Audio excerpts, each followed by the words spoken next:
Thank you.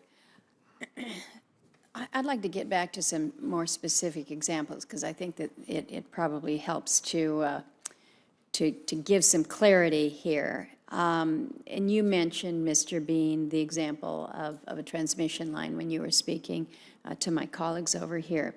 But recognizing that the departments that the two of you are representing have different underlying statutes and missions. If you've got a transmission line that is going to cross lands that both of your agencies manage, which authorities then will determine which, whatever form of mitigation is sought? Which agency would determine then which appropriate mitigation measures you look to? Which agency determines the metrics that are going to be used? Which agency is the arbiter? How do you decide kind of who's on top here? What do you do? I'll be happy to try to answer that, Senator. I don't think the question is who's on top. I think the question is how do we coordinate our respective reviews of a project Well, such as because that. you've just said to Senator Gardner that you think that this process allows for a more expedited process. But you've got, again, you've got different mission sets, you've got different agencies, you're all involved in this together. How do you decide this process in a way that is quick, efficient, clear, and with some certainty? Through serious efforts to coordinate between agencies. And I Okay, tell me how that works, because I don't know, most of the Alaskans that are sitting right behind you will tell you coordination between federal agencies is great on paper, but it doesn't exist in reality. So convince me. I would say that in my experience dealing with renewable energy projects in the West, many of which entail Bureau of Land Management, Forest Service, and other agency interests, sometimes Corps of Engineers interests, there's been a fairly good record of coordination amongst those agencies to ensure that there is a common approach taken. And although each agency may have different jurisdictional responsibilities, the Corps, for example, focused on wetlands, the Interior Department focused perhaps on wildlife resources, and others focused on other resources. In those examples, there's been a fairly successful effort to have a common approach that allows projects to proceed with due speed and intelligent review.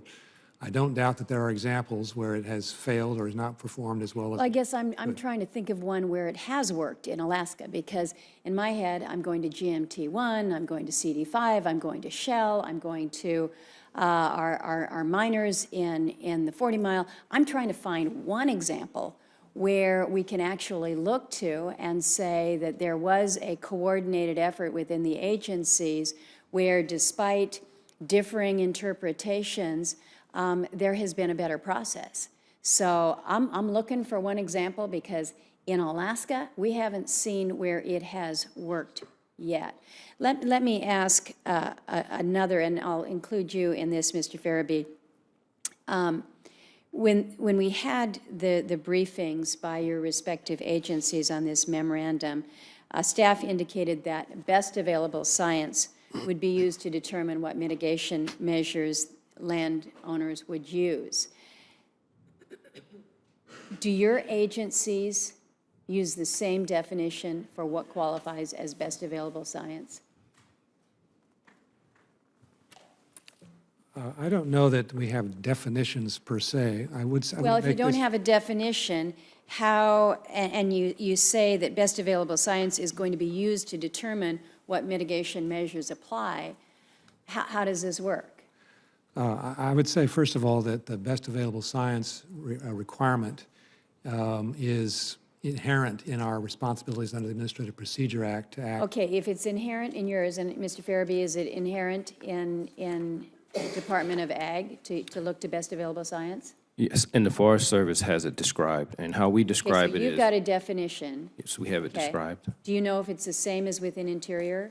I do not know what the definition is. Don't you think that that would be important if you're trying to provide for this expedited process that gives greater clarity to make sure that you're operating off of similar definitions? I would say, Senator, that as I think Mr. Bean said previously, I think agreeing on principles, understanding the differences around authorities, but agreeing on principles and desired end states of projects. And there's, as I think, where we put most of our focus when we're talking about compensatory mitigation efforts. Well, I wouldn't disagree that agreeing on principles is good, but when you get down to implementation and you have agencies that have different interpretation or different definitions, whether it's a different definition of what is best available science, a different interpretation of irreplaceable natural resources, a different interpretation of landscape scale, a different interpretation of watershed scape, it makes it tough to get to the place where Mr. Bean, you're suggesting that this cooperation, collaboration really all works.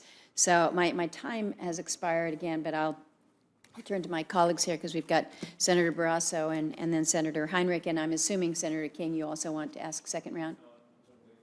Okay. Senator Barrasso.